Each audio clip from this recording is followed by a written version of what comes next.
"This is the absolute last time I'll work on a Sunday," Blair Adams muttered as she navigated the busy downtown streets, coffee in one hand and phone in the other. The message from her boss had been clear: emergency client meeting. Can't miss opportunity. Career-making moment, but all Blair could think about was her abandoned brunch plans and the mounting pile of laundry at her apartment that would remain untouched for another week. She arrived at Stellar Events' gleaming office building with 2 minutes to spare, quickly tucking her wind-blown auburn hair behind her ears and straightening her hastily chosen navy blazer. When she pushed through the glass doors of the conference room, she found her boss, Margaret, sitting beside the most striking man Blair had ever seen. "There she is," Margaret said, standing with a wide smile that screamed big commission. "Sebastian Zimmerman, this is Blair Adams, our most talented event coordinator." Blair, Mr. Zimmerman, is the founder and CEO of Zimmerman Marine Technologies. Sebastian Zimmerman stood, towering at least a foot over Blair's 5'5" frame. His dark hair was perfectly styled, his tailored charcoal suit immaculate. But it was his eyes, an intense steel blue that seemed to look straight through her, that made Blair momentarily forget her irritation about working on a Sunday. "Miss Adams," he said, his voice deep and smooth. "I've heard impressive things about your work." Blair shook his extended hand, feeling a jolt of something unexpected at the contact. "It's nice to meet you, Mr. Zimmerman, though I have to admit, your company isn't one I'm familiar with." A small smile played at his lips. "That's about to change. We're celebrating our 10-year anniversary and the launch of our revolutionary ocean cleanup technology. I need someone to plan an event that will put us on the map." "And you need this when?" Blair asked, already reaching for her tablet to take notes. 6 weeks from now." Blair's professional smile faltered.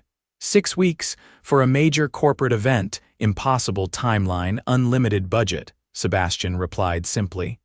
"Margaret tells me you're the best. Can you handle it?" There was something in his gaze, a challenge perhaps, or maybe something more, that made Blair straighten her shoulders and nod decisively. "I can handle it, Mr. Zimmerman." "Sebastian, please." "Sebastian," she repeated, ignoring the flutter in her stomach. "I'll need to know everything about your company, your vision for the event, and why this timeline is so compressed." Margaret, who'd been watching their exchange with keen interest, interjected. "I'll leave you two to discuss the details. Blair, clear your schedule for the next 6 weeks." "This is your only priority now." After Margaret left, Sebastian gestured for Blair to take a seat. "I apologize for the timeline. Our previous event planner quit unexpectedly, leaving us in a difficult position." "What happened?" Blair asked, genuinely curious. Sebastian's expression darkened briefly. "Creative differences. She wanted a standard hotel ballroom affair. I want something that reflects what we do, innovative, forward-thinking with a connection to the ocean." "Tell me about your company," Blair prompted, fingers poised over her tablet. For the next hour, Sebastian spoke passionately about Zimmerman Marine Technologies, how he'd started it in a small warehouse after developing a new method for filtering microplastics from seawater, how it had grown to become a leader in marine conservation technology, and how their newest innovation could potentially clean up 40% of the world's ocean plastic within a decade. Blair found herself captivated, not just by the company's mission, but by the man himself. There was something genuinely earnest in the way he spoke about saving the oceans, a far cry from the cold corporate titans she usually worked with.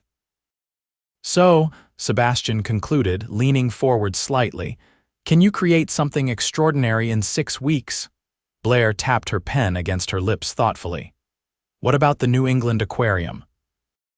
"We could transform it for an evening, highlight your technology alongside the marine life you're working to protect." Sebastian's eyes lit up.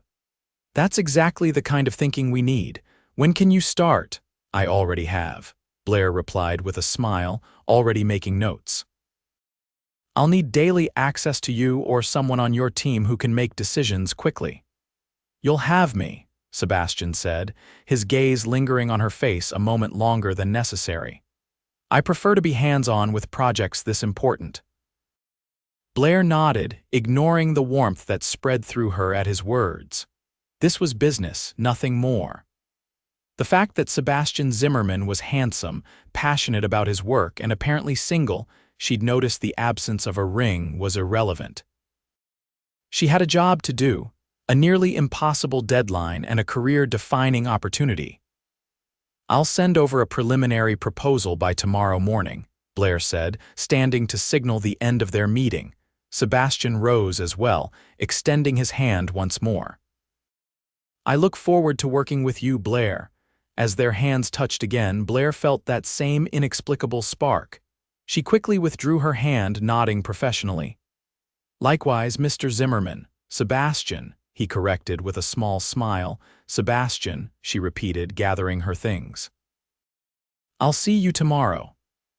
As she walked out of the conference room, Blair couldn't shake the feeling that she'd just stepped into something far more complicated than event planning. The next 6 weeks were going to be the most challenging of her career, and not just because of the impossible timeline. True to his word, Sebastian made himself available daily. By the end of the first week, they had secured the New England Aquarium, negotiated with caterers, and begun designing custom invitations featuring holographic ocean scenes that showcased Zimmerman Marine's technology. Blair found herself spending more time with Sebastian than she'd initially expected. He wasn't like her typical clients who delegated everything. He wanted to be involved in each decision, from the sustainable seafood menu to the biodegradable decorations. These centerpieces aren't right, Sebastian said during their third week, frowning at the mock-up on Blair's desk. They were meeting in her office, surrounded by fabric swatches and catering samples. They don't capture the essence of what we do. Blair studied the glass containers filled with blue water and floating candles. What would you prefer? Sebastian ran a hand through his dark hair, a gesture Blair had come to recognize as a sign of his frustration. I don't know exactly, something more, real, more impactful. Blair chewed her lip thoughtfully. What if we used actual water samples? Before and after treatment with your technology, we could have lighting underneath to highlight the difference. Sebastian's eyes met hers, a slow smile spreading across his face. That's brilliant. It's honest, educational, and visually striking. We need to get samples prepared quickly, Blair said, already making notes. I'll take you to our lab tomorrow, Sebastian replied. You should see our operation firsthand anyway. It might inspire more ideas. The next day, Blair found herself at Zimmerman Marine Technology's sprawling facility on the outskirts of Boston. The main building was a marvel of sustainable architecture, with living walls of plants and massive windows overlooking the harbor. This is incredible, Blair said as Sebastian led her through the research labs. Scientists in white coats worked at stations filled with complex equipment and tanks of water in various states of cleanliness. This is where it all happens, Sebastian said, pride evident in his voice. Every breakthrough, every failure, every step toward cleaning our oceans. Blair watched him as he greeted his employees by name, asking specific questions about their projects. It was clear they respected him deeply, not out of fear, but genuine admiration. You really care about this? Blair observed as they collected water samples for the centerpieces. Sebastian turned to her, his expression serious. The ocean gave me purpose when I was lost. My father was a commercial fisherman. When he started bringing up more plastic than fish in his nets, it changed him. Changed our family. I promised him I'd find a solution. Where is he now? Blair asked softly. He passed away 5 years ago, Sebastian replied, his voice tight. Lung cancer. He got to see the beginning of this company, but not what it's become. Without thinking, Blair reached out and touched his arm. He'd be proud of you. Sebastian's gaze dropped to where her hand rested on his sleeve, and for a moment, something unspoken passed between them. Blair quickly withdrew her hand, returning to professional mode. These samples will be perfect for the centerpieces, she said briskly. Let's discuss the lighting options on the way back. As they walked through the facility, Blair couldn't help noticing how employees looked at them with curious smiles and knowing glances. She realized with a start how it might appear. The boss and the event planner walking closely, deep in conversation. "Your staff seems very interested in our discussions," Blair commented as they reached Sebastian's office. Sebastian chuckled, a rich sound that sent an unwelcome flutter through Blair's chest. "They're not used to seeing me work so closely with anyone outside the company. Particularly someone who makes me smile." Blair felt her cheeks warm. "Well, planning an event should be enjoyable, even with a tight deadline." "It's not the event planning that's making this enjoyable, Blair," Sebastian said quietly. Their eyes met, and Blair felt that now familiar spark ignite again. She quickly looked away, focusing on her tablet. "We should go over the lighting proposal," she said, her voice overly professional. Sebastian nodded, respecting her redirect. "Of course." For the next hour, they reviewed technical details, but the undercurrent of tension remained. When Blair finally gathered her things to leave, Sebastian walked her to her car. "Thank you for today," he said. "Seeing the lab through your eyes reminded me why we do what we do." "Thank you for showing me," Blair replied sincerely. "It helps me understand what this event needs to be." As she drove away, Blair gripped the steering wheel tightly. She was developing feelings for a client, her biggest, most important client. It was unprofessional and complicated, and exactly what she didn't need while planning the most challenging event of her career. But as the weeks progressed, their connection only deepened. Late nights reviewing vendor contracts turned into dinner discussions about their backgrounds and dreams. Site visits to the aquarium became opportunities to linger in front of fascinating marine exhibits, Sebastian explaining the ecosystems with passionate knowledge. "You would have made a good marine biologist," Blair observed one evening as they watched a graceful sea turtle glide past the glass. "I considered it," Sebastian admitted. "But I'm better at building things than studying them. What about you? Did you always want to plan events?" Blair laughed softly. "Hardly. I studied international business thinking I'd work for the UN or something equally impressive. Then I planned my sister's wedding when our original planner ghosted us and discovered I had a knack for organization and crisis management." "Crisis management," Sebastian echoed with amusement. "You haven't lived until you've solved a missing wedding dress situation 2 hours before the ceremony," Blair replied wryly. Sebastian's laugh echoed in the empty aquarium. "I'd like to hear that story sometime." "Sometime when we're not on the clock," Blair said, immediately regretting her words. They implied a future, a relationship beyond their professional one. Sebastian's expression grew serious. "I'd like that, Blair." The moment stretched between them, filled with possibility. Then Blair's phone chimed with an email alert, breaking the spell. "That's the lighting designer," she said, checking the message. "He needs approval on the final schematics." Sebastian nodded, stepping back. "Back to work, then." As the event drew closer, their days grew longer and their time together more intense. Blair found herself looking forward to their meetings, even as she tried to maintain professional boundaries. But those boundaries became increasingly difficult to define.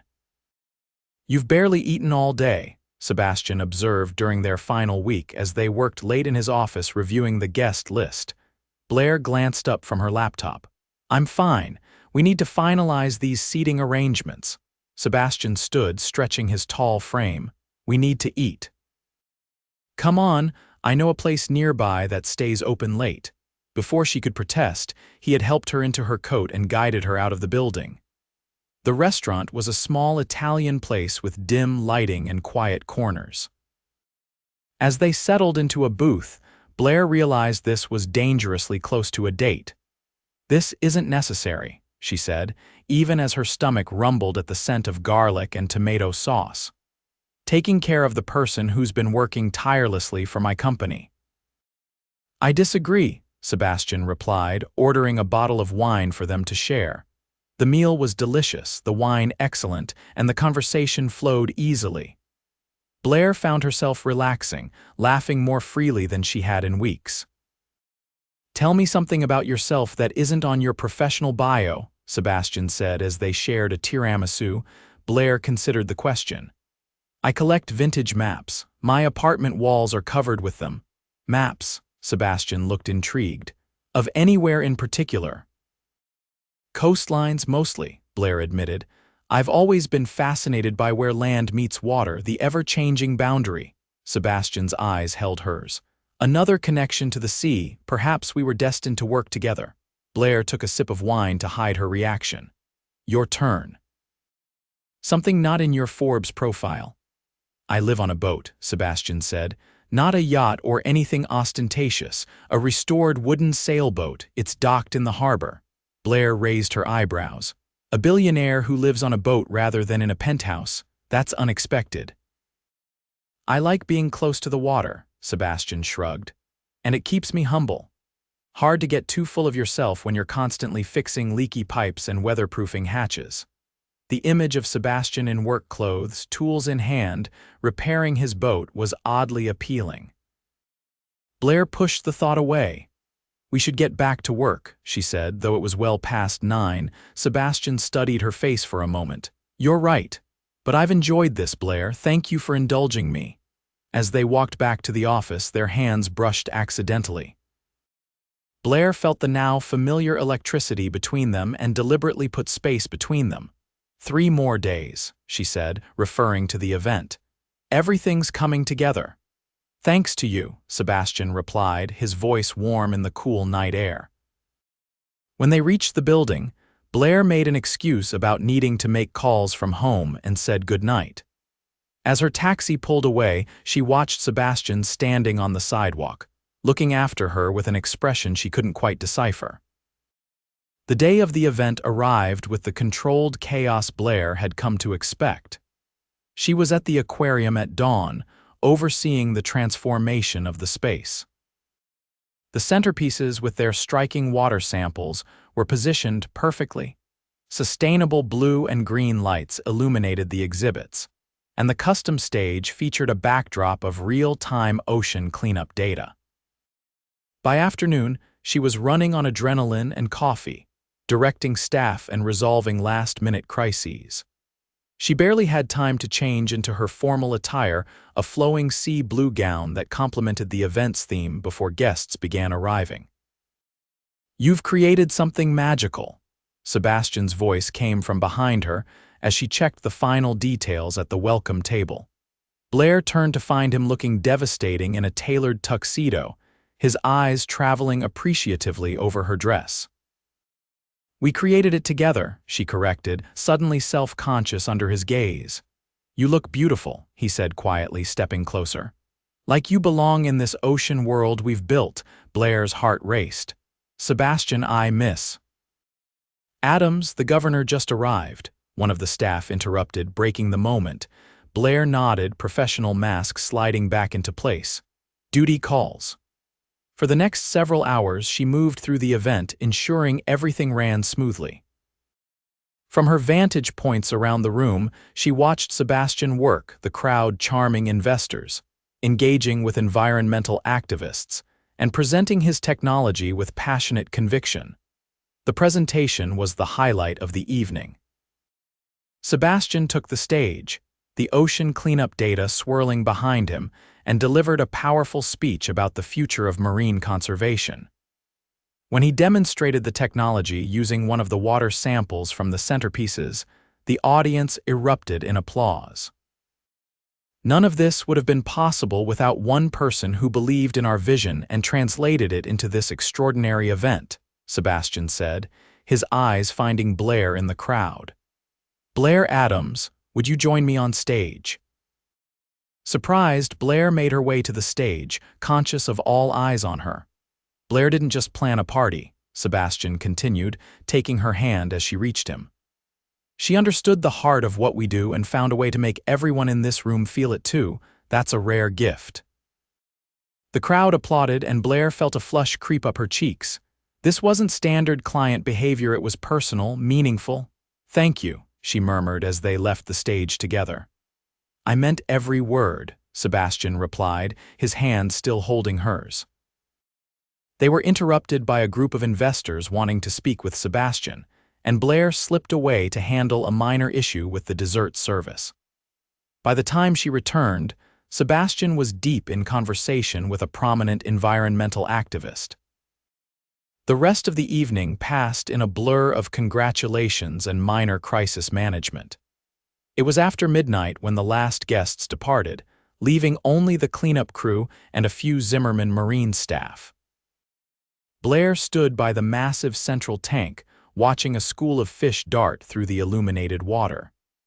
The event had been a resounding success beyond even her highest expectations. She should have felt nothing but professional satisfaction, but there was an undercurrent of melancholy. Her time working with Sebastian was over. "Penny for your thoughts," Sebastian's voice broke through her reverie. Blair turned to find him loosening his bow tie, jacket draped over one arm. "Just reflecting on a successful evening. The press coverage alone will be worth millions in marketing." Sebastian moved to stand beside her, both of them facing the tank. "Always the professional. Is that all you're thinking about?" Blair hesitated, then decided on honesty. "No, I was thinking that I'll miss working with you." Sebastian turned to face her, his expression serious. "It doesn't have to end. I have a proposition for you." Blair's heart skipped. "Another event?" "No," Sebastian said, taking her hand. "Something more personal." Blair withdrew her hand gently. "Sebastian, you're a client." "Not anymore," he pointed out. "The event is over, contract fulfilled." "It's complicated," Blair protested weakly. "Is it?" Sebastian challenged. "We've spent nearly every day together for 6 weeks. We work well together, we make each other laugh. There's clearly an attraction between us. What's complicated about exploring that?" Blair looked up at him, allowing herself for the first time to openly acknowledge what had been building between them. "Your world and mine are very different, are they?" Sebastian smiled. "We both love the ocean, we both value hard work and honesty, we both prefer substance over flash." "I think our worlds align perfectly." He reached out, brushing a strand of hair from her face. "Have dinner with me tomorrow, not as a client meeting, just dinner." Blair felt the last of her resistance crumbling. "Just dinner, to start with," Sebastian replied, his eyes twinkling. "Though I have plans for us that extend well beyond dinner." Blair couldn't help but smile. "Do you now?" "I do," Sebastian said, stepping closer. "I've been planning them since the moment you walked into that conference room 6 weeks ago." "That's a long time to plan," Blair murmured. "I'm good at long-term strategy," Sebastian replied, his voice low. "And I knew from that first meeting that you were someone special." Before Blair could respond, he leaned down and kissed her softly. It was gentle, questioning, giving her every opportunity to pull away. But Blair found herself responding, her hands moving to rest on his chest as the kiss deepened. When they finally broke apart, Blair was breathless. "That was just the beginning," Sebastian finished. "Say yes to dinner, Blair." Looking into his eyes, Blair knew this was more than a post-event attraction. Something real had developed between them, something worth exploring. "Yes," she said simply. Sebastian's smile was dazzling. "Tomorrow, then, I'll pick you up at 7. Their dinner the next evening was at a small restaurant on the harbor, with Sebastian's boat docked nearby. After the meal, he gave her a tour of his floating home, a beautifully restored 40-foot sailboat with warm wooden interiors and surprisingly comfortable living spaces. "It's beautiful," Blair said, running her hand along the polished handrail. "I can see why you love it here." "Would you like to see how it feels on the water?" Sebastian asked. "We could take her out tomorrow if you're free." Blair smiled. "Are you asking me on a second date before the first one's even over?" "I'm making up for lost time," Sebastian replied, taking her hand. 6 weeks of pretending I wasn't falling for you." The admission hung between them, honest and vulnerable. Blair stepped closer to him. "I was doing the same thing." Their second kiss was more confident than the first, filled with the promise of something lasting. When they finally parted, Sebastian rested his forehead against hers. "I should get you home," he said reluctantly. "Or I could stay," Blair suggested softly. Sebastian's eyes darkened with desire, but he shook his head. "Not yet. When you stay, I want it to be because you're sure, not because of a moment of passion. I'm playing the long game here, Blair." His restraint only made Blair want him more, but she appreciated the respect behind it. "The long game, huh? Very long," Sebastian confirmed, brushing his lips against hers once more. "I told you I've been planning our future since the day we met." Over the following months, their relationship blossomed. Blair continued her work at stellar events, while Sebastian expanded Zimmerman Marine's ocean cleanup operations globally. They spent weekends sailing along the coast, evenings at Blair's apartment mapping their future travels on her vintage maps, and many nights on Sebastian's boat, making love to the gentle rocking of the waves. 6 months after the aquarium event, Sebastian asked Blair to help plan another corporate gathering, a smaller affair to celebrate the company's successful expansion into Europe. As they worked together again, Blair realized how much stronger their connection had grown since those early days. "You know," Blair said as they finalized the details in Sebastian's office one evening, "I never asked why your previous event planner really quit." Sebastian looked up from his computer with a guilty smile. "I may have been difficult to work with, Blair feigned shock. "I can't imagine." Sebastian chuckled. "The truth is, she quit because I kept changing my mind about everything. Nothing felt right. And yet you hired another event planner rather than using your in-house marketing team," Blair observed. "I saw your portfolio," Sebastian admitted. "Your work stood out. There was heart in it, not just technical skill. I wanted that for our event." "So you specifically asked for me," Blair realized. Sebastian nodded. "Best decision I ever made." "Were you really planning our future from that first meeting?" Blair asked, curious about his earlier claim. Sebastian stood and walked to his desk drawer, pulling out a small notebook. "See for yourself." Blair opened it to find notes from their first meeting, not just about the event, but about her. "Intelligent eyes, challenges my ideas, makes me laugh, need to see her again tomorrow." She flipped through more pages, finding observations about her throughout their 6 weeks of planning. "You were journaling about me?" "I was documenting the beginning of us," Sebastian corrected, taking the notebook and setting it aside. "I knew you were special, Blair. I just had to be patient until the event was over and I could properly ask you out." Blair shook her head in amazement. "And to think I was trying so hard to maintain professional boundaries." "I noticed," Sebastian said wryly. "It was maddening." Blair laughed, wrapping her arms around his neck. "Well, I'm not your event planner anymore, at least not until the next corporate milestone." "Actually," Sebastian said, his expression growing serious, "I was thinking about a different kind of event." He reached into his pocket and pulled out a small velvet box. Blair's breath caught as he opened it to reveal a stunning engagement ring, a sapphire surrounded by diamonds, like the ocean encircled by foam. "Blair Adams," Sebastian said, dropping to one knee.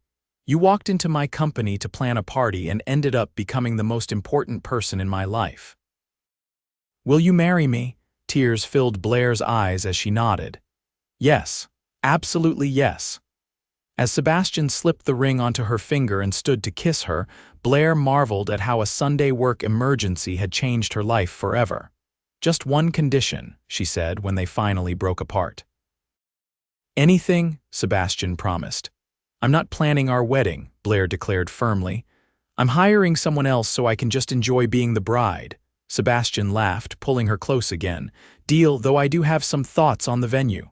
"Let me guess," Blair said with a smile. "Something by the ocean, actually," Sebastian replied, his eyes twinkling. "I was thinking the aquarium. It seems fitting, don't you think, to celebrate where it all began." Blair kissed him again, her heart full. "Perfect. Absolutely perfect." 1 year later, they stood together in that same aquarium, exchanging vows surrounded by the sea life they both cherished. As Sebastian slipped a platinum band onto Blair's finger to join her engagement ring, he leaned close and whispered, "Best event ever." Blair smiled up at her new husband, thinking of the journey that had brought them here, from a rushed Sunday meeting to a lifetime together. "And we're just getting started."